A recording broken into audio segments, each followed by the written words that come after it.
Previously unmindful. This journey is filtering into my personal life. So what happens in your body when you actually see these images? You're looking at patterns. What are they doing that I'm not? I do find it challenging to not compare myself to other people.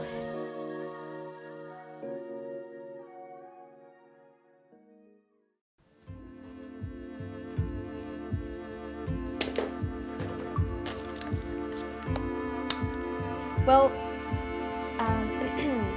this episode is all about a topic I think it's really important to cover. I'm not that thrilled to be covering it because I'm a little nervous, but it's about being a perfectionist, and I'm actually doing a perfectionist workshop.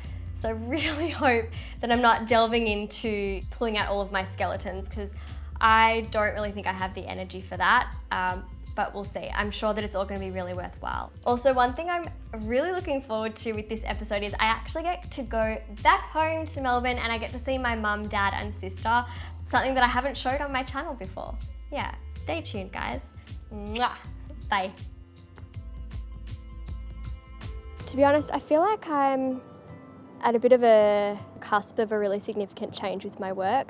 I just know that I don't want to continue doing exactly what I've been doing on YouTube. I feel like some tweaking needs to happen.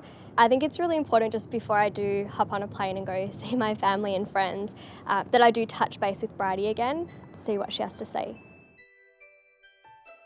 The brain scan. We looked at photos and accounts on Instagram, Okay. a couple of videos off Facebook, different videos from other YouTubers and vloggers and influencers. Okay.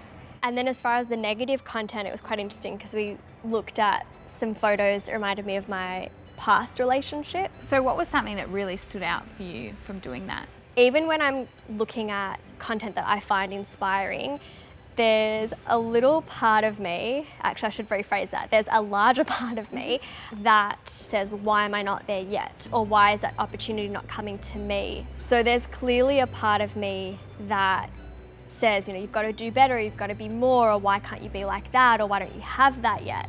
It was surprising that that crept in even when looking at positive content online. There's certain personality styles and certain past experiences that can make us be more vulnerable to that kind of inner comparison. And so the thing with perfectionism, you do just have to be mindful of, is this getting in the way of you enjoying what you're doing? You're putting a lot of effort into thinking, is this the way it should be done?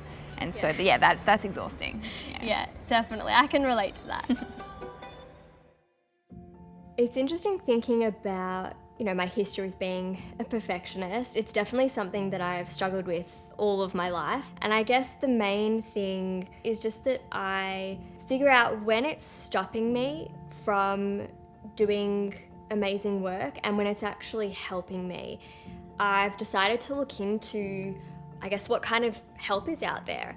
My name's Martha. I'm a provisional psychologist and mindfulness practitioner here at the Indigo Project. What areas would you say you've seen perfectionism permeate? Is it really bad if I say all? Even feeling guilty if I don't spend what I believe is enough quality time with my husband. We just got back from our honeymoon, but it was coming off of a really hectic time in my work life. Yeah. So I didn't really feel like I was as energetic and playful as I really wanted and had this picture of a perfect honeymoon.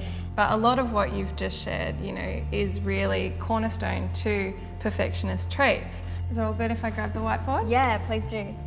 Achieving the standard directly impacts one's self-worth. This is all resonating with me.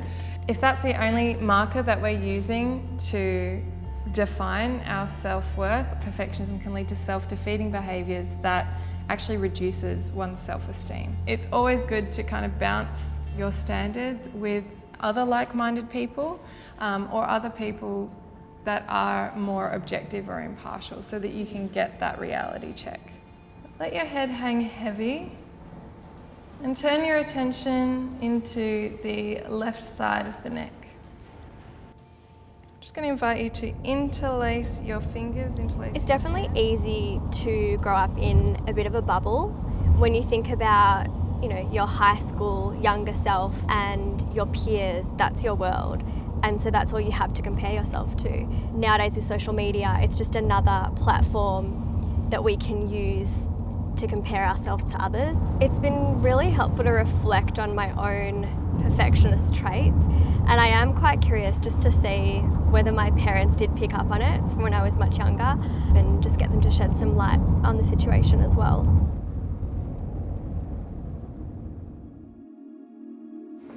Hi, my beautiful. Hello. How are you? Good. Come in. Got lamb in the oven. I've got lamb and I've got... I actually don't know what the chives are going in.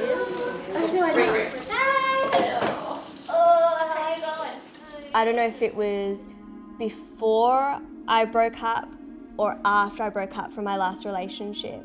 But I remember like being in your room and crying. I think I had like really bad anxiety. I think it was just before you'd broken up and it wasn't like he was ever mean. There was nothing malicious about it. And that's why I always say to people, like, he's not a bad guy. He just wasn't right. He wasn't right for me. Like, I think I was just trying so hard to make something work that was not meant to be. When did you first notice me like exhibiting these kind of traits of being a perfectionist? Year 10, 11, 12. And when you've got the pressure of the exams coming on, you wanted to do incredibly well. When I would drive you to dance classes, and if I parked and wanted to watch you, you got really upset. I got so, because it was only when it was that finished product, it was all excellent. Yeah. Well, I remember Dad and I sitting on your bed, and I was trying to teach you breathing so you would calm down. So we would do the breathing. We never really had such experience with anxiety that we suggested to go and see a psychologist. When we were younger, it was like a stigma. Going to see a psychologist, so and now much better. No, it's quite so open. much better. Yeah. There are all these videos. You go on YouTube and it's like my anxiety journey, my depression journey, my bipolar journey, and they share everything. And so if you have these influences, then you feel better about yourself, and you think, well, if they did it, if they got through it, and if they used this kind of support, maybe I can too. I'm enjoying this so much more than the other kind of content. Well, then it's from the heart. Because it's from the heart, because it's personal experience, and it's something I genuinely think is important for these viewers to know and for me to share, and having an impact, having a real impact. Absolutely. Yeah. Yeah. That's great. It's exciting. From speaking to Bridie and Tim and Martha and my family as well, you know, I think I've become more aware of what's always been there with me as far as, you know, my perfectionist traits and that, you know, harsh inner critic. I'm confirming that these traits are here, and I need to continually practice self-compassion so that I can be the best role model online, and I can set a good example, a healthy example. Challenges that we experience in life, those hard relationships that we go through, I think you learn so much from those challenges and that hardship. I know it's not the most upbeat story to share with my viewers, but I'm so glad that I am comfortable enough to share it now. I just want them to know that it's okay, whatever they're going through. You know, everyone experiences these kinds of hardships, and it works out. Next week on Mindful. I feel like the mindfulness movement is booming. Well, how are you feeling? What should I do to help? Compare mindfulness to exercise. But how do I actually know what works?